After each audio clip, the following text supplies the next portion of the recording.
पुस्तक वाचायलाच लागणार आहेत. यूट्यूबवरचं मटेरियल असेल किंवा जे सप्लिमेंटरी नोट्स आहेत त्या पण मला कधी अशा उपयोगी वाटल्या नाही कधी. बेसिक पुस्तकांवर आपण रिलाय राहिलं पाहिजे. कोविडचा एकदम व्हेरी चॅलेंजिंग स्पॅन होता.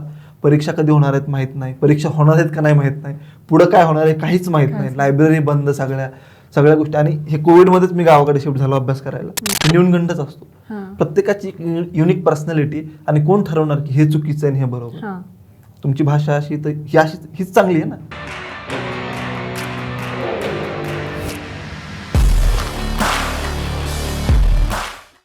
नमस्कार, दी कोर इन्फिनिटी अकॅडमीच्या यूट्यूब चॅनलवर मी मयुरी भारदे आपलं सगळ्यांचं स्वागत करते.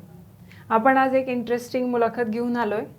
असा प्रवास की ज्याच्यामध्ये एखाद्या कॅन्डिडेटचं 0.5 पासून फायनल सिलेक्शन राहणं ते 2022मध्ये DYSP म्हणून सिलेक्शन होणं, हा प्रवास आपल्याला आज जाणून घ्यायचा आहे. आणि त्याच्यासाठी आपल्यासोबत आज स्टुडिओमध्ये आहे विशाल नवले सर. चला तर मग सुरू करूया त्यांच्याबरोबरची आजची खास मुलाखत. नमस्कार. नमस्कार. आपण पहिला सोपा प्रश्न असा विचारते आहे की स्पर्धा परीक्षा मध्ये करिअर करावं किंवा असं पण काही करिअर ऑप्शन आहे, हे कुठून कळालं किंवा इकडे कसे वळालात? असं होतं, मी मुळात ग्रॅज्युएशनला असताना NCC करायचो आणि त्याचवेळी इंडियन आर्मीच्या भरतीची तयारी देखील करायचो. आणि त्याचवेळी माझं 2017 साली पॅरामिलिटरीमध्ये सिलेक्शन झालं होतं CISFमध्ये.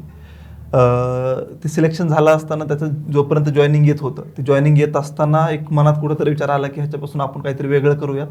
आणि थोडं मित्रांचं प्रोत्साहन म्हणा आणि आणखी काही गोष्टी, ह्या सगळ्या गोष्टींनी मिळून मी ठरवलं 2017-18 साली की आपण MPSCची तयारी केली पाहिजे. आणि मग इथून थोडं त्याला सुरुवात मिळाली आणि मग MPSCचा अभ्यास सुरू केला. तर मग 2018 पासून ते 2024 पर्यंत हे मागच्या 5-6 वर्षात वेगवेगळ्या पोस्टवरती माझं सिलेक्शन झालं होतं.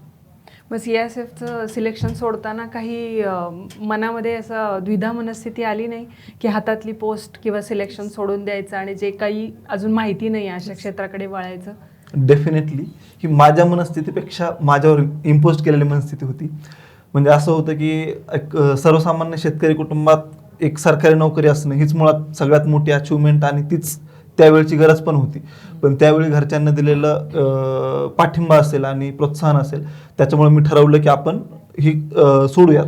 आणि ते सोडणं माझं कदाचित बरोबर पण ठरलं आताच्या निकालांमुळे. त्यावेळी वाटलं होतं नक्कीच की हे शेवटी MPSC मध्ये येतो म्हणजे एक अनसर्टन क्षेत्र आहे आणि मग तिथं पुढे जाऊन काय होणार आहे ते काही फिक्स नव्हतं. मग शेवटी मनात एक ठरवूनच आलं होतं की नाही झालं तर मग ठीक आहे, हे आपल्याला मान्य करायला लागेल, कारण धाडस मीच केलंय, मग त्याचं कॉन्सिक्वेन्सेस बी मलाच भोगायला लागणार आहेत. म्हणून एक ठरवून आलो होतो. पण त्यानंतर केलेल्या प्रयत्नांमुळे ते झालं, त्याच्यामुळं ऑल इज वेल. येस. घरच्यांबद्दल पण आम्हाला थोडंसं जाणून घ्यायला आवडेल. काय कोण कोण असतं घरी, काय काय करतात? माझ्या घरी माझे आई वडील, आजी आहे, लहान भाऊ आणि एक बहीण होती. तिचं लग्न झालं 2018 मध्येच. आणि त्यानंतर मी MPSCची सुरुवात केली. तर माझी शेतकरी पार्श्वभूमी घरची, आईवडील शेती करायचे आणि त्यानंतर आमचं डिग्री होणं आणि नंतरचे MPSC ह्या सगळ्या गोष्टी घडत आल्या. माझा लहान भाऊ देखील सध्या लॉ करतो आहे आणि त्याला पण कालच एक नोकरी मिळाली, आणखी गव्हर्नमेंट जॉबच आहे. तर असं सगळं एकंदरीत आहे. म्हणजे घरी असं सुरुवातीपासून शिक्षणाचं वातावरण होतं, थोडं शिक्षणात घरच्यांचं प्रोत्साहन देखील होतं. तर त्याच्यामुळे एक इथपर्यंत आलो आणि लहान भाऊ पण करतोच आहे. म्हणजे स्पर्धा परीक्षा तुमच्या घरामध्ये तुमच्याकडून शिरकाव केलेली असं म्हणायला हरकत नाही. पहिला अटेम्प्ट मग ग्रॅज्युएशन पासून तयारी सुरू केली आणि मग पहिला अटेम्प्ट केव्हा दिला? होय, मी 2018ला तयारी सुरू केली आणि 2019च्या राज्यसेवेची प्रिलिम्स दिली होती मी. जस्ट पण त्याच वर्षी माझं ग्रॅज्युएशन देखील झालं 2019ला. तर मग त्याच्यानंतर खरा अटेम्प्ट जर म्हटलं पहिला तर 2020चा पहिला अटेम्प्ट होता, जिथं मी मुलाखतीपर्यंत पोहोचलो आणि त्यावेळी राज्यात माझा 117 रँक होता. पण त्यावेळेच्या जागा वगैरे कमी होत्या, त्यावेळेची जी परिस्थिती होती त्याच्यामुळे ती पोस्ट माझी 0.75 मार्कांना, तुम्ही जसं इंट्रोडक्शनमध्ये उल्लेख केलात की शेवटची पोस्ट 0.75 मार्कांना माझी हुकली. आणि त्याच्यानंतर पुढची राज्यसेवा मेन्स अगदी 8च दिवसावर होती. त्या राज्यसेवा मेन्समध्ये आउटस्टँडिंग स्कोअर करून आणि नंतर 2021च्या राज्यसेवेतून परत राज्यातून 18वा आलो आणि गटविकास अधिकारी वर्ग 1 ही पद पुढच्याच प्रयत्नात मिळालं. आता तुमचं गटविकास अधिकारीचे ट्रेनिंग चालू आहे का पूर्ण झालंय काय? सध्या मी यशोदामध्ये गटविकास अधिकाऱ्याचं तांत्रिक प्रशिक्षण घेतो आहे आणि याच्यानंतर आमच्या जिल्हा संलग्नता सुरू होतील. एकंदरीत 2 वर्षाचा ट्रेनिंग प्रोग्राम असतो हा. तर त्याच्यापैकी पहिले 6 महिने संपलीत. आता इथून पुढे फील्डवरचं 1.5 वर्षाचं प्रोबेशन कालावधी सुरू होईल. परंतु ते 1.5 वर्ष संपायच्या आधीच मला MP ला जॉईन करायला लागणार आहे. Yes. आता कुठे जॉईनिंग आलेलं आहे का, कळलंय का कुठे 1.5 वर्ष हो, इनफिल्ड काम करायचं? मला सध्या अमरावतीला प्रोबेशनचा मिळाला आहे डिस्ट्रिक्ट अटॅचमेंट, तर तिथं मी करणार आहे आता. बरं, एक थोडासा गटविकास अधिकारी किंवा त्यापूर्वीची प्रोसेस झाली त्याच्याकडे परत मागे थोडंसं घेऊन जाते. प्रेफरन्स जेव्हा मुलं भरतात, म्हणजे आता मेन्स आपण देतोय तेव्हापासूनच मनामध्ये प्रश्न सुरू होतात की मला कोणता प्रेफरन्स पाहिजे, मला कुठली पोस्ट ओपनसाठी किंवा कॅटेगरीसाठी अवेलेबल आहे, त्यातली मला कोणती आवडेल. ते पोस्ट प्रेफरन्स देताना काही खबरदारी घ्यायला पाहिजे का, किंवा काही ठराविक गोष्टी पडताळून पाहायला पाहिजेत का? Yes, definitely. पोस्ट प्रेफरन्स भरताना एक माणसानं प्रत्येक पोस्टचं एक फायदे तोटे येतं. आपण ते वेगवेगळ्या पातळ्यावर तपासून पाहू शकतो. आपलं नेचर कसं आहे आणि त्या पदाची रिक्वायरमेंट काय आहे आपल्याकडून ते, आणि आपण त्या गोष्टी फुलफिल करू शकतो का, तशा वेगवेगळ्या पातळ्यावर. आणि त्यानंतर आपलं कुणाचं प्रायोरिटी असते की माझी वर्क लाईफ बॅलन्स राहिलं पाहिजे. प्रत्येक पोस्टला याची वेगवेगळी. तुम्हाला जर SC/ST घेतलं तर तुम्हाला वर्क लाईफ बॅलन्स आहे, पण मग जे तुम्हाला समाजात अधिकारी म्हणून मान आहे ते तितकासा मिळणार नाही जितकं तुम्हाला DCDYSP मध्ये तहसीलदारमध्ये मिळणार आहे. तर तुम्ही BDO घेतला तर BDOला म्हणजे जर मला असं वाटतं की MPSC मधली जर सगळ्यात काम करण्यासारखी पोस्ट कोणती असेल तर ती BDO. बाकीच्या आहेत डेफिनेटली, नो डाऊट, पण BDOचं असं एक मोठं एक स्वतंत्र यंत्रणा चालवल्यासारखं चालवत होतो. म्हणजे अगदी 14 डिपार्टमेंटचं समन्वय करणं, म्हणजे एक मिनी मंत्रालय असल्यासारखंच आहे पंचायत समिती, आणि ती पंचायत समिती चालवणं. मी उदाहरण देताना सांगत असतो की ज्यावेळी आपण DYSP होतो तर आपला वैयक्तिक आयुष्यात आपला DYSPचा कितीसा संबंध येतो आयुष्यात, नाच्या बरोबर येतो. पण ज्यावेळेस आपण गावाकडे राहत असू, ज्यावेळेस आपण खेडेगावात राहत असू, तर BDOचा संबंध आपल्या आयुष्याच्या प्रत्येक कोण्यात व्यापलेला आहे. कसं सांगू की लहान मूल जन्माला आलं, त्याची जन्माची नोंद आपण ग्रामपंचायतमध्ये करतो. त्याला लसीकरण पंचायत समितीच्या, ज्याला आपण आरोग्य व्यवस्था प्राथमिक आरोग्य केंद्रात करत असतो. त्याला शाळेत टाकताना आपण जिल्हा परिषदेच्या शाळेत टाकतो. त्याला अंगणवाडीत घालतो. म्हणजे आणि गावातील रस्ते असतील, गावातील रोड लाईट असतील, गावातील कुठली विकास कामं असतील, म्हणजे माणसाच्या प्रत्येक जीवनाच्या अंगात ग्रामविकास व्यापलेला आहे. त्याच्या तुलनेत बाकीच्या पदांचा तितकासा संबंध प्रत्यक्ष ग्रामीण जनतेशी, किंवा आपण ज्याला ज्या उद्देशानं आपण सेवा करण्यासाठी आपण या क्षेत्रात आलो असं म्हणत असतो, तर तितकाचा संबंध बाकीच्या पदांचा येत नाही.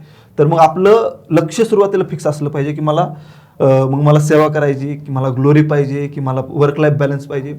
हे प्रत्येक पोस्टला व्हॅरी होतं ते, की मग आपण आपलं ठरवायचं सुरुवातीला काय पाहिजे. जसं माझं 2च गोष्टी होत्या, एक तर मला BDO व्हायचं होतं आणि दुसरं DYSP. DYSP ऑब्विसली वरती होतं कारण मी 3 वर्ष NCC देखील केलं होतं कॉलेजला असताना. त्याच्यामुळे एक वर्दीची कुठंतरी बॅक ऑफ द माइंड आवड होती, आणि तीच आवड पुढे कॅरी फॉरवर्ड होते, आणि त्याच्यामुळे मी DYSP घेतोय. आणि दुसरं सेवेचा भाव आपण ज्याला म्हणतो, त्याच्यामुळे मी BDO घेतलं होतं. अर्थातच हे सगळे क्रायटेरिया आपल्या बाजूनी आहेत. शेवटी त्याच्यात मार्कांचं गणित, पोस्ट किती अवेलेबल आहे, हे सगळं ॲप्लिकेबल आहेच आहे. त्याच्यामुळे आपला निग्रह पक्का वाचला की मग बाकीच्या गोष्टी कदाचित अलाईन व्हायला मदत होते. आपण जे ठरवतो, मला असं वैयक्तिक असं वाटत आलं आतापर्यंत की तुम्ही स्वतःला तुम्ही किंवा मी, आपण स्वतःला जे बघतो ना ते होत असतो. मला चांगलं आठवतंय, मी ज्यावेळी स्पर्धा परीक्षेचा अभ्यास करायचो, मी गावाकडे अभ्यास केलेला, त्यावेळी माझी रूम होती, अशीच रूम होती एक, आणि त्या रूममध्ये अभ्यास करायचो. त्या साईडच्या विंडोमध्ये मिररमध्ये माझं रिफ्लेक्शन ज्यावेळेस अभ्यास करताना दिसायचं ना, त्यावेळेस मला DYSP म्हणून दिसायचं. हे मी अतिशयोक्ती नाही सांगत, हे खरोखर असं दिसायचं. म्हणजे आपण स्वतःला जे बघतो ना ते होत असतं असं माझं व्हिज्युअलायझेशनचा उपयोग नक्की होतो या परीक्षेच्या जर्नीमध्ये. डेफिनेटली. थोडंसं आता अभ्यासाच्या स्किल्सकडे जाणारे सिलेक्शन झालेलं आहे, प्रोसेसमधून बाहेर पडले. मुलांना बराचसा इंटरेस्ट असतो की प्रत्येकाचं आयुष्य वेगवेगळं असतं, चॅलेंजेस वेगवेगळे असतात, पण एक जर्नीमधून मदत होते. तर मला असं विचारायला आवडेल की फर्स्ट अटेम्प्ट जो देताना आपण अभ्यास करतो, मग तो 1.5 वर्ष करत असू, 1 वर्ष करत असू, तो जो अभ्यास असतो, आणि बऱ्याच वेळा या क्षेत्रामध्ये असं लक्षात येतं की रिपीटर्सची संख्या जास्त असते कारण सिलेक्शन रेट खूप कमी आहे, पोस्ट खूप कमी असतात. तर पहिल्या अटेम्प्टच्या वेळेस केलेला अभ्यास आणि दुसऱ्या अटेम्प्टच्या वेळेस केलेला अभ्यास ह्याच्यात काही फरक असतो का? डेफिनेटली फरक असतो. अभ्यासाचं सुरुवातीला आपण ज्यावेळेस करतो म्हणजे एक दिशाहीन अभ्यास सुरू असतो. आपण ज्यावेळेस बी सुरुवात करतो की म्हणजे नेमकं काय वाचायचं, आणि काय लिहून काढायचं हे सगळ्या गोष्टी माहीत नसतात. पहिल्या अटेम्प्टला ते आपण ज्यावेळेस परीक्षा प्रत्यक्ष एक्झाम हॉलमध्ये जाऊन देतो त्यावेळेस ते आपल्याला कुठंतरी कळायला लागतं आणि ज्यावेळेस आपण दुसरा अटेम्प्ट देऊ त्यावेळेस आपलं एकदम त्याच्यावर होल्ड येत जातो आणि ही परीक्षा शेवटी ट्रायल अँड एररची, चुका आणि शिका. तर त्या पद्धतीने करत जायची गोष्ट आहे आणि ह्याला एक कुठली परफेक्ट मेथड नाही की हे अशाच पद्धतीने केलं पाहिजे किंवा हाच रस्त्याने गेलं तरच पास होऊ शकतंय. मला वाटतं 100 लोक 100 पद्धतीने परीक्षा ही पास करू शकतात. कुणी नोट्स काढतं, कुणी नोट्स नाही काढत, कुणी एक हे पुस्तक वाचतं, कुणी दुसरी पुस्तकं वाचतं. पण मग आपण ज्या पद्धतीने करतो ती आपली पद्धत आपल्या दृष्टीने बरोबर पाहिजे, आपल्याला वाटली पाहिजे ती बरोबर आहे. नाही तर बऱ्याचदा आपण त्या ट्रायल एररच्याच ह्याच्यात त्या अडकत राहतो आणि मग 1 परीक्षा 2 परीक्षा 3 परीक्षा ते हरवून जातो आणि मग ते अपयश यायला लागतं. तर एक आपली पद्धत फिक्स केली पाहिजे आणि मग त्या दिवशी काम केलं पाहिजे. जे ऐकावं जनाचं करावं म्हणायचं. आपल्याला जी सुटेबल स्ट्रॅटेजी असेल ती आपण स्वतः बनवायला पाहिजे. राईट. तर मला असं त्यात एक सब क्वेश्चन असा विचारायचं आहे की पहिल्या अटेम्प्टमध्ये काही चुका झाल्या असतील आपल्या, कारण त्याच्यामुळे सक्सेस मिळत नाही किंवा जे पाहिजे ती पोस्ट किंवा ते मार्क मिळाले नाही आहेत. तर त्याच्यासाठीच्या चुकाचं ॲनालिसिस आपण करू शकतो का आणि कशा पद्धतीने करू शकतो? येस, करू शकतो. मला आठवतं माझा 2020चा राज्यसेवेचा मेन्सचा ज्यावेळेस माझा पहिला अटेम्प्ट होता त्याच वेळी मला राज्यसेवेचा सिलेबस देखील माहीत नव्हता पूर्ण की काय असतं. अच्छा. हां, तर मग ही पहिली चूक आहे आपली. मग राज्यसेवेच्या प्रिव्हियस इयर प्रश्नपत्रिका न बघणं किंवा मग नोट्स न काढणं, ह्या सगळ्या गोष्टींकडे आपण दुर्लक्ष करत असतो. आणि सिलेबस हे सगळ्यात महत्त्वाची गोष्ट आहे आपल्यासाठी की ती आपल्याला सांगते आणि प्रश्नपत्रिका ह्या 2 गोष्टीला आपण जर अलाइन करून अभ्यास केला तर मग मला नाही वाटत यश मिळवण्यापासून आपल्याला कोणी अडवू शकेल. त्या प्रोसेसमध्ये आणखीन एक असं विचारायचं आहे, आता MPSCचा पॅटर्न बदलला आहे. तुमच्या वेळेसचा पॅटर्न मेन्स ऑब्जेक्टिव्ह होती, प्रीचं स्ट्रक्चर सेमच होतं. पण प्री आणि मेन्सचा अभ्यास सोबत करावा का किंवा आधी प्रीचा करायचा का आधी मेन्सचा करायचा, असा एक डिस्कशनचा ट्रेंड असतो, दरवर्षी असतो. तुमचं काय स्ट्रॅटेजी होती किंवा काय सजेस्ट कराल? मी काय केलं ते सांगतो पहिले. प्रामाणिकपणे सांगतो की मी MPSCच्या मेन्सचा अभ्यास, राज्यसेवेचा असेल किंवा कंबाईनच्या मेन्सचा अभ्यास मी परीक्षा पास झाल्याच्या नंतर केला. मला प्रिलिम्स पास होईपर्यंत राज्यसेवा मेन्सला काय असतं ते सुद्धा माहीत नव्हतं. आणि प्रत्येकाचं वेगळं असू शकतं ह्याच्यात की काही लोक ते दोन्ही सोबत करतात, मेन्स प्रिलिम्स, तसं बरोबर असू शकतं. पण मी अशा पद्धतीने केलं आणि मला वाटलं माझं तेच बरोबर आहे, कारण मला पूर्ण फोकस मला प्रिलिम्सवरती करता आला आणि लवकर प्रिलिम्स पास झालो आणि त्याच्यानंतर मेन्सवर मला पूर्ण फोकस करता आलो, लगेच मेन्स पण पास झालो. अशा पद्धतीने करत गेलो. तर अभ्यासक्रम कव्हर करायला लागतो. येस.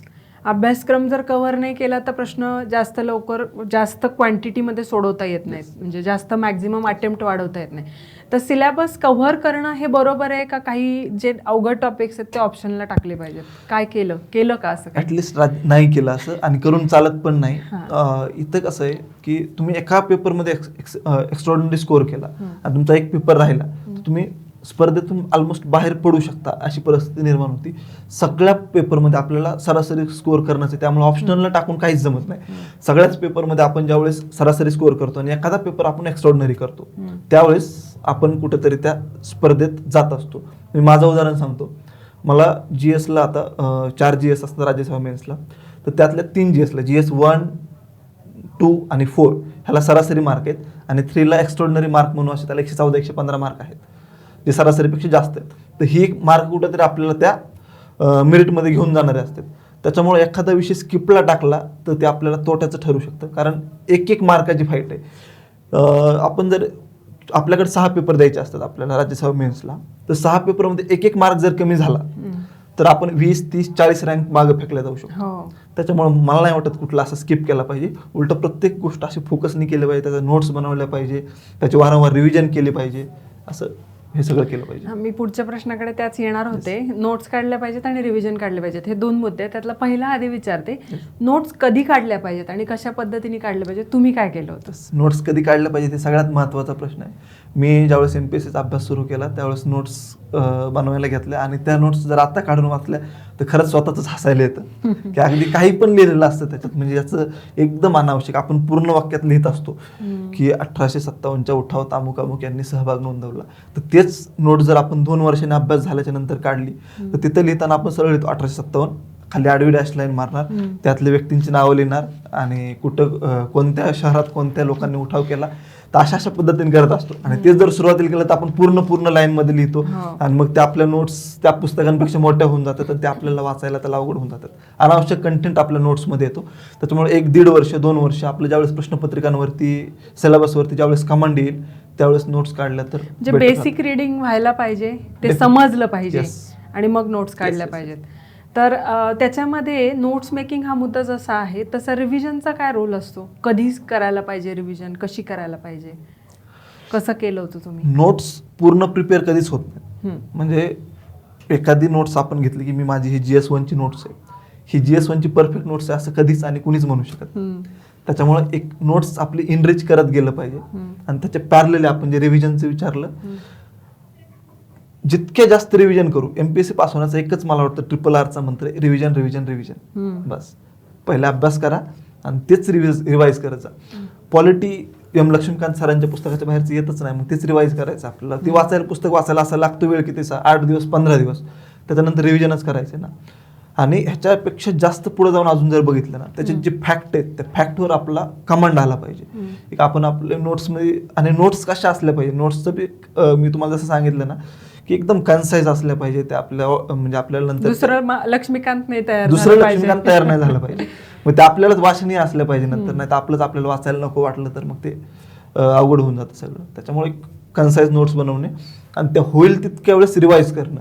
रिव्हिजनचं अजून एक छोटं महत्त्व सांगतो मी. आम्ही राज्यसेवेचे मेन्सचे पेपर ज्यावेळी देत असतो त्यावेळेस 3 दिवस परीक्षा होती. पहिल्या दिवशी लँग्वेज 1 लँग्वेज 2, दुसऱ्या दिवशी GS1 GS2, तिसऱ्या दिवशी GS3 GS4 असं होत राहतं. तर अगदी शेवटच्या मिनिटापर्यंत आम्ही रिवाईज करत असतो. ह्याचा फायदा असा होतो की सिलेबसमध्ये काय असे स्पेसिफिक पॉईंट नमूद केलेले असतात. उदाहरणार्थ DRDO दिलेलं आहे किंवा इस्रो दिलेलं आहे, तर ऐन वेळेला मी कधीतरी 8 दिवसापूर्वी वाचलंय तर माझं DRDOचं मुख्यालय मिस होऊ शकतं किंवा DRDOची स्थापना कधी झाली ते मिस होऊ शकतं किंवा DRDOचं करंटचं चीफ कोण आहे हे मिस होऊ शकतं. परंतु जर मी ते 1 तासापूर्वी वाचलेलं असेल, माझ्या डोळ्याखालून गेलेलं असेल, तर हे 1 मार्क 2 मार्क प्रत्येक विषयात मला असं वाटतं शेवटपर्यंत आपण ज्यावेळेस रिव्हिजन करतो तर प्रत्येक विषयात 2-2, 3-3, 5 मार्काच्या पर्यंत आपल्याला एज मिळत जाते. आणि ही 5 मार्काची एज शेवटच्या 6 पेपर 5-6 पंचे 30, म्हणजे आपल्याला क्लास 1चं क्लास 2चं यादीच्या बाहेर, क्लास 1 मध्ये परत आपल्याला आवडीची जी पोस्ट आहे तिथपर्यंत पोहोचू शकतं. तर मग ह्या मार्काचं प्रचंड महत्व आहे. मग ती रिव्हिजन अगदी शेवटच्या मिनिटापर्यंत केली पाहिजे परीक्षेच्या काळात. आणि मग दैनंदिन अभ्यासाच्या काळात तर ते रिव्हिजनचं महत्व आहेच. हल्लीचा एक ट्रेंड आहे की मुलं पुस्तकं वाचतच नाहीत आणि रिव्हिजन डायरेक्ट सेशन्स जे असतात यूट्यूबवरती भरपूर येतात. आपलंही चॅनल यूट्यूबवर आहे, तर ते डायरेक्ट रिव्हिजन सेशन्स असतात किंवा जे टीचिंगचे यूट्यूब व्हिडिओज असतात त्यालाच जातात किंवा क्लास करतात आणि अभ्यास झालाय म्हणतात. ह्याच्यापासून कसं वाचावं विद्यार्थ्यांनी, डिफेंड कसं करायचं आपल्या? तसं होणारच नाही. तुम्ही पुस्तक जर वाचले नाही तुम्ही पास होणारच नाही. मी हे लिहून देतो आज पण. पुस्तक वाचायलाच लागणार आहेत. युट्यूबवरचं मटेरियल असेल किंवा जे सप्लिमेंटरी नोट्स येतात त्या पण मला कधी अशा उपयोगी वाटल्या नाही. कधी बेसिक पुस्तकांवर आपण रिलाय राहिलं पाहिजे.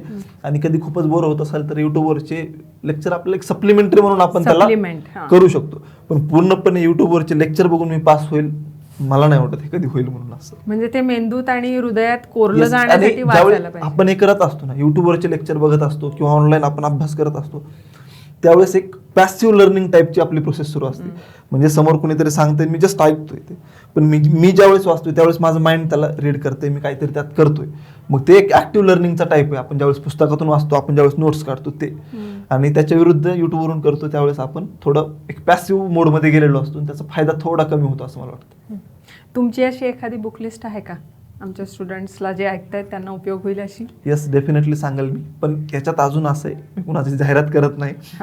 ते बरोबर आहे. येस, आणि याच्यात कसं आहे आता की काही लोक सुरुवातीपासून आपण उदाहरण पॉलिटिक्सचं घेऊयात आणि त्यानंतर मी बुक लिस्ट सांगतो. काही लोक सुरुवातीपासून कोळंबे सरांचं पॉलिटिक्सचं पुस्तक वाचत आले, काही लोक सुरुवातीपासून लक्ष्मीकांत सरांचं पॉलिटिक्सचं पुस्तक वाचत आले. हे दोन इक्वली कॉम्पिटंट पुस्तक आहेत. मग तुम्ही बदलायची गरज नाही. मी लक्ष्मीकांत सांगतोय म्हणून तुम्ही लक्ष्मीकांत आता करू नका, किंवा कोळंबे सरांचं सांगतोय म्हणून ते करू नका. जे सुरुवातीपासून करतायत ते करा. पण जर सुरुवात करत असाल तर मी सांगतोय ते नक्कीच करा. आणि मी प्रत्येक विषयासाठी सांगतो इतिहासासाठी समाधान महाजन सरांचं पुस्तक आहे, जे मला वाटतं वन ऑफ द बेस्ट आहे आणि फक्त तितकंच केलं तरी सफिशियंट आहे. बऱ्याचदा असं होतं की आपण एकापेक्षा जास्त सोर्सेस शोधतो आणि त्या सोर्सेस जास्त करण्यामुळेच आपला लॉस होतो. दुसरं भूगोलसाठी आपण सौदी सरांचं भूगोल व पर्यावरण नावाचं पुस्तक आहे, जे राज्यसेवा प्रिलिमसाठी जास्त उपयोगी, आणि जर कंबाईन आपण करत असू तर सौदी सरांचंच महाराष्ट्राचं भूगोल नावाचं पुस्तक आहे, ते आहे. त्यानंतर राज्यघटनेसाठी लक्ष्मीकांत सरांचं पुस्तक मी सजेस्ट करेल, आणि अर्थशास्त्रासाठी किरण देसले सरांचं भाग 1 कंबाईनसाठी आपण करू, आणि राज्यसेवा जर करत असू तर भाग 1 आणि भाग 2 दोन्ही पण. भाग 2 मधलं सिलेक्टिव्ह अगदी शेवटचा शाश्वत विकास एक टॉपिक आहे, तितका जरी राज्यसेवा प्रिलिमसाठी केला तरी सफिशियंट आहे भाग 2 मधून. बाकी भाग 1 मधूनच प्रिव्हियस इयर प्रश्न बघितल्यावर आपल्याला ते लक्षात येतं. आणि करंटचं विचाराल तर मी पृथ्वी परिक्रमा नियमित वाचायचो. म्हणजे असं होतं बऱ्याचदा की आपण परिक्रमा ते घेऊन ठेवतो आणि 12 महिन्याचं साचून ठेवतो, शेवटी वाचायला जातो त्याचा तोटा जास्त होणार आहे. प्रत्येक महिन्याचं म्हणजे वाटून द्यायचं, दिवसातला 1 तास आपण त्याला वाटून देऊ, मी दिवसातला 1 तास करंट वाचणारच आहे. मग आपण अशा पद्धतीने करत गेलो तर आपलं शेवटला आपल्यावरती बर्डन येत नाही आणि अभ्यासाचं ओझं आपल्याला वाटत नाही. मी परिक्रमा वाचायचो करंटसाठी. सायन्ससाठी मी सचिन भस्के सर किंवा दीपस्तंभचं मोनाली साळुंके मॅडमचं पुस्तक आहे. दोन्ही पण तितकीच चांगली पुस्तक आहेत, जी कुठलं बेस्ट असेल किंवा जे सध्या आपण वापरत असू ती पुस्तक. मला वाटतं मी सगळे विषय आता बुकलिस्ट सांगितलेली आहे. आता ही जी बुकलिस्ट आहे किंवा मगाशी जसं तुम्ही म्हणालात सिलेबस बघितला पाहिजे, PYQs बघितले पाहिजेत, आणि ही बुकलिस्ट, या तिन्हीचं कॉम्बिनेशन जे आहे ते साधारण समजा आता मी आता ग्रॅज्युएट होतीये, म्हणजे जे फ्रेश स्टुडंट आहेत ते सुद्धा, तर साधारण मी किती दिवस किंवा महिने फर्स्ट अटेम्प्ट द्यायच्या आधी अभ्यास केला पाहिजे, असं काही आहे का? तुम्ही काही केलं होतं का असं, किंवा करायला पाहिजे असं वाटतं? 2019च्या PSIची मेन्स 6 महिने अभ्यास करून दिली होती. PSIची प्रिलिम्स 6 महिने अभ्यास करून दिली आणि पास पण झालो होतो.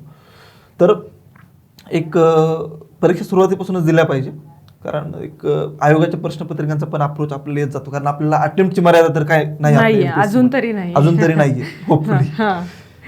तर मग सुरुवातीपासूनच दिल्या पाहिजे. फक्त त्या अपयशाचं डोक्यात घालून नाही घेतलं पाहिजे, मी नापास झालो, मग ते कुठंतरी फ्रस्ट्रेशन येत जातं.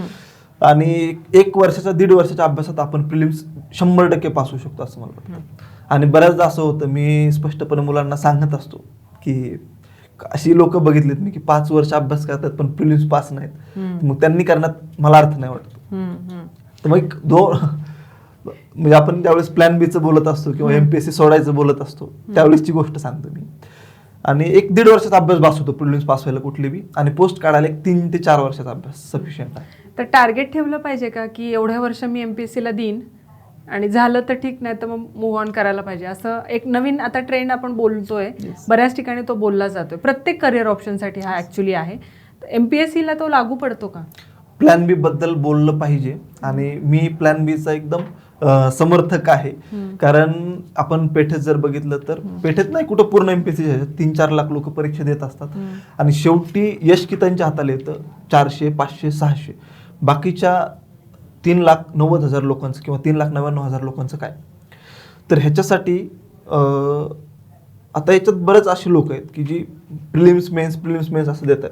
तर त्यांनी जरी टार्गेट ठेवलं 4 वर्षाचं आणि ते मेन्स देत आहेत सातत्यानं, तर त्यांचं टार्गेट ते डेफिनेटली एक्सटेंड करू शकतात. 2 वर्ष, 4 वर्ष, 4च्या जागेवर 5 वर्ष, 6 वर्ष करा. पण मग काही लोक मी जसं सांगितलं की पासच होत नाही, तर त्यांनी कुठंतरी प्लॅन बीचा विचार केला पाहिजे आणि हे क्षेत्र सोडायचा पण विचार केला पाहिजे. आणि गोष्ट राहिली टाईमलाईनची, म्हणजे टाईम बाउंडेडची, तर 3, 4, 5 वर्ष, जास्तीत जास्त 5 वर्षाचा एक ठरवलं पाहिजे की 5 वर्षात मी करणार आहे. आणि परत त्याला प्रिकंडिशन एक आहे, तुम्ही जर मेन्सला असाल सातत्यानं तर 5चं तुम्ही वाढवू शकता. येस. अभ्यासाच्या स्ट्रॅटेजीबद्दल आपण मगाशी बोललो, त्याच्यामध्ये जे काही 1-1.5 वर्ष अभ्यास केला पाहिजे आणि मग प्रिलिम आणि किंवा ह्याचा विचार करतो आपण बॅकग्राऊंडला, त्यावेळेस डे टू डे किंवा वीकली अशी स्ट्रॅटेजी असली पाहिजे का? टाइम टेबल असलं पाहिजे का? याच्यात मी काय करायचो, माझी एक डायरी होती, त्या डायरीमध्ये लिहून ठेवलेलं असायचं तारखा, 1 ते 30 पर्यंत तारीख लिहिलेली असायची, आणि त्या दिवशी ते काय करायचं, आणि दिवसाचा परत त्याचं पॅरलल त्याचं डिवाइड केलेलं असतं. दिवसाचे 4 सेशन केलेले असायचे, सकाळचं, दुपारचं, इव्हिनिंगचं, संध्याकाळचं. ह्याच्यात काय काय करायचं असं ठरवलेलं असायचं.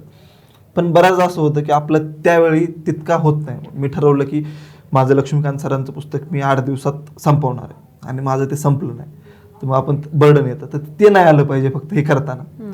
आणि बाकी टाइम टेबल आपला केला पाहिजे की मी पुढच्या 8 दिवसात काय करणार आहे, 1 दिवसात काय करणार आहे, 1 महिन्यात काय करणार आहे. एक थोडं त्यांना आपल्या अभ्यासाला दिशा येत जाते.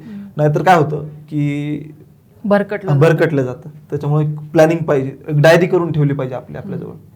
म्हणजे आता व्यक्तिपरत्वे हे बदलतं की माझा 8 तास अभ्यास होतो, माझा 10 तास अभ्यास होतो, एखाद्याचा 14 तास अभ्यास होतो. पण म्हणजे संक्षेप मी असं म्हणेन तुमच्या बोलण्याचं की काहीतरी टार्गेट पाहिजे की बाबा एवढं मी करणार आहे, एवढ्या महिन्यामध्ये मी एवढं संपवणार आहे, हे ब्रॉड प्लॅनिंग हवंय. ओके.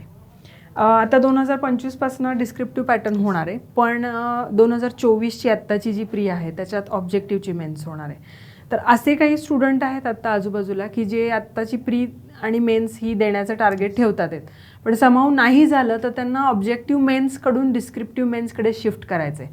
तर हा जो शिफ्ट आहे, तुम्ही ऑब्जेक्टिव्ह मेन्स दिलेली आहे, पण मानसिकतेबद्दल मला हा प्रश्न आहे की अशा मुलांना मानसिकता स्ट्रॉंग ठेवण्यासाठी किंवा स्ट्रेस लोड न घेता शिफ्ट सहजासहजी झाला पाहिजे, असं करण्यासाठी काही आहे का तुमच्या डोक्यात स्ट्रॅटेजी? पहिल्यांदा त्याच्यासाठी एक सांगेल की 2024चा अटेम्प्ट इतक्या ताकदीने द्यायचा की आपण याच्यातून बाहेर निघू. राईट. पण जरी आपण बॅड लकने आपल्या जर नाहीच निघालो तर आपल्याकडे इतका प्रचंड कंटेंट आहे ना, फक्त एक 6 महिने लिहायची प्रॅक्टिस करायची.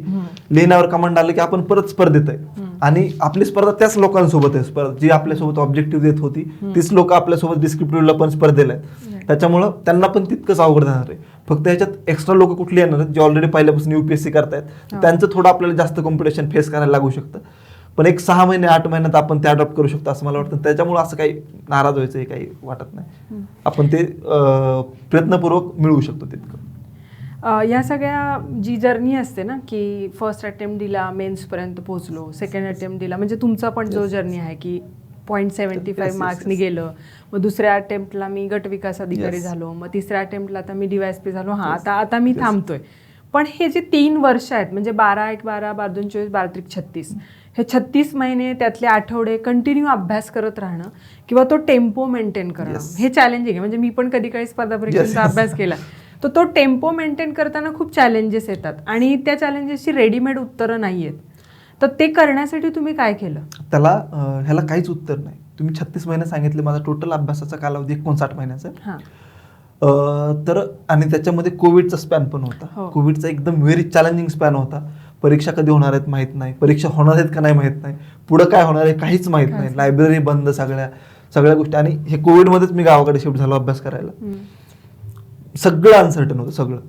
तर मग तुम्ही जे सगळं सांगताय ना ते सगळं वाटायचं की अभ्यास होत नाही, करू वाटत नाही, इतकी सगळे प्रश्न यायचे समोर की. पण तरी पण मला एक सुनील छेत्री आपले भारतीय फुटबॉल टीमचे कॅप्टन आहे, त्यांचं एक आठवतं. ते म्हणतात तुम्हाला करू वाटत नाही ना, कीप डुईंग इट. तुम्हाला आवडत नाही ना, कीप डुईंग इट. तुम्हाला रडायला येतं, keep doing it. Just keep doing it. तर हेच फॉर्म्युला मला वाटतं इकडं पण राबवला पाहिजे आपण की जस्ट करीत राहा. आणि मी सांगतो, मी 59 महिन्याचा टाइम स्पॅन सांगितला, तर 59 महिन्यात माझा सलग 15 दिवसापेक्षा जास्त कधीच अभ्यासाचा खंड नाही, कधीच. तर कोविडमध्ये पण नाही.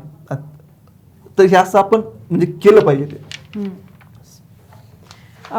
कोरोनाचा पिरियड सगळ्यांसाठी चॅलेंजिंग होता. म्हणजे एक्झाम असतील, कॉलेज गोईंग स्टुडंट असतील, हाऊसवाईफ असतील, सगळ्यांसाठी चॅलेंजिंग होता. पण त्याचा इम्पॅक्ट असा झाला आहे म्हणजे स्टुडंट लाईफवरती, जे MPSC किंवा UPSC किंवा स्पर्धा परीक्षांची तयारी करतात, एक वेगळा अँगल त्याच्यामध्ये आला आहे. कारण ग्रॅज्युएशन असं तसंच झालं, त्यामुळे लोकांशी जो काही कॉन्टॅक्ट आहे तो संपला. पण त्या काळामध्ये फायदा असा झाला की ऑनलाईन एज्युकेशन मध्ये खूप क्रांती झाली भारतामध्ये.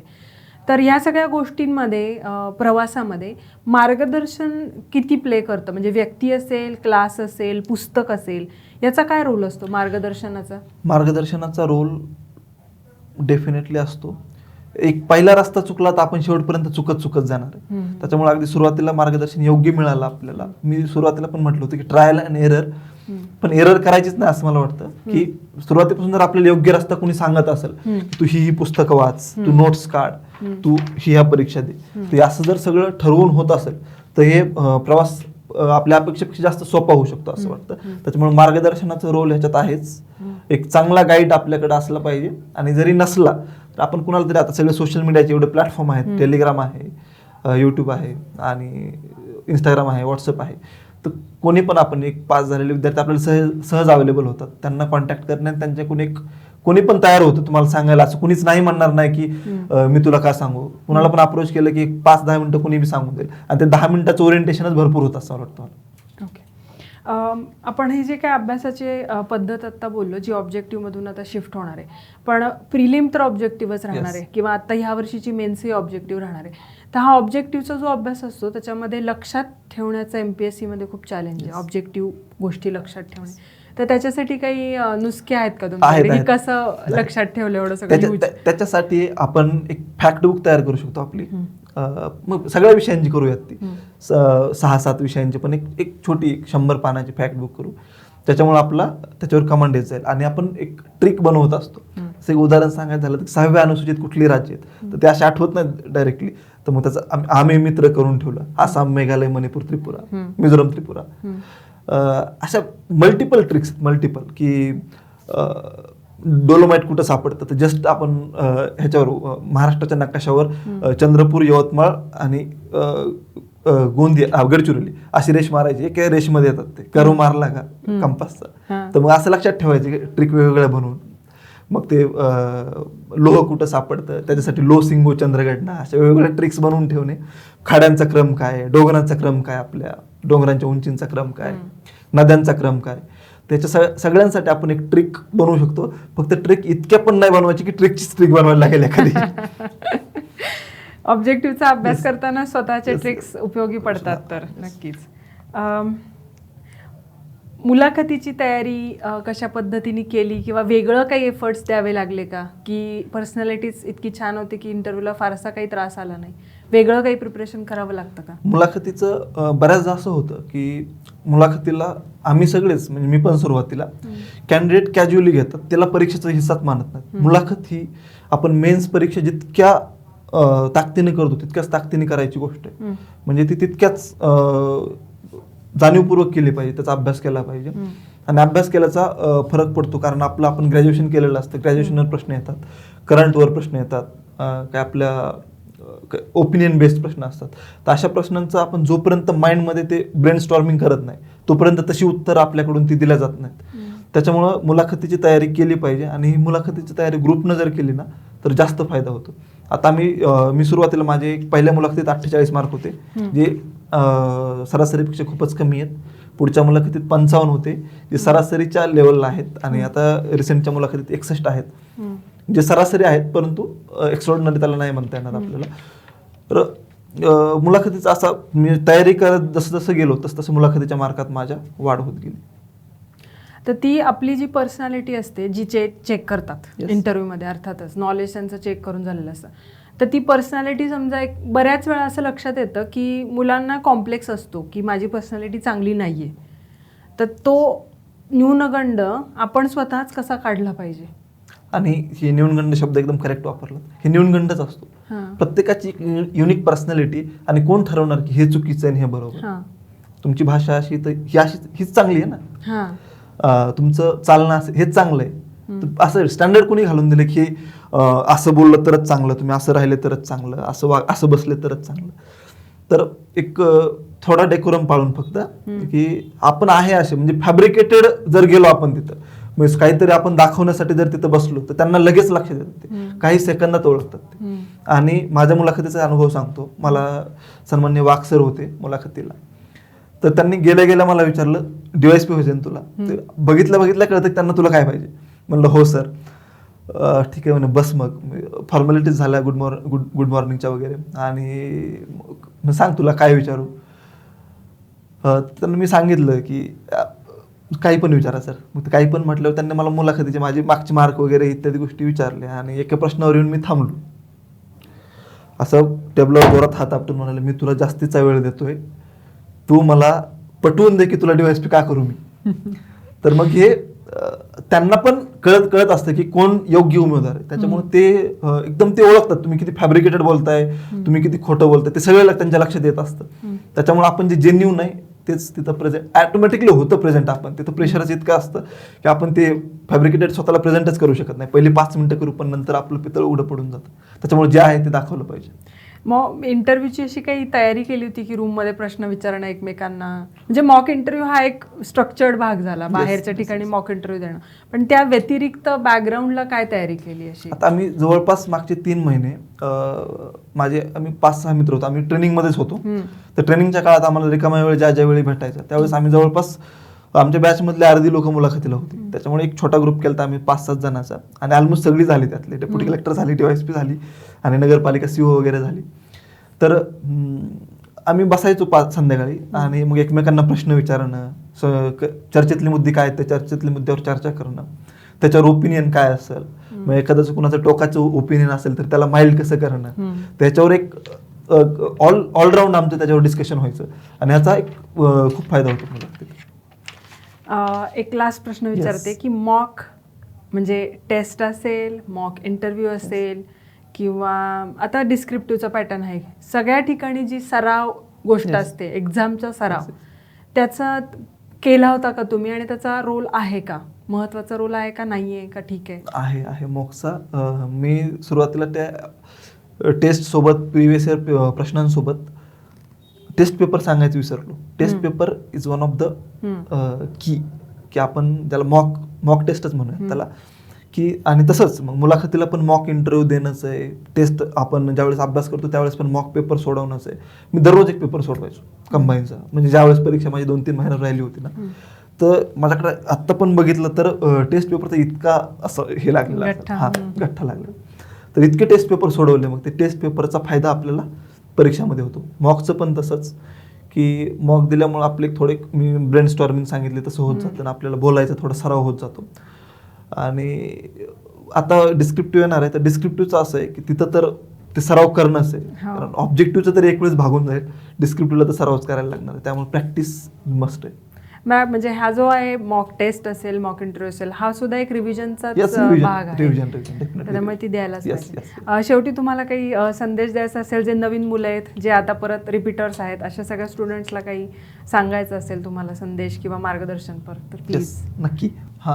तर संदेश असा राहील की पूर्ण ताकदीनं प्रयत्न करा, प्रामाणिकपणे प्रयत्न करा, रिकामा वेळ वायाला घालवू नका, आपल्या आईवडिलांना सातत्यानं डोळ्यासमोर ठेवा, त्यांचे कष्ट आठवा, आणि आपली सगळ्यात मोठी प्रेरणा आपल्या आईवडीलच असतात, हे लक्षात ठेवून अभ्यास करा. सगळ्यांना ऑल द बेस्ट. नमस्कार. थँक्यू.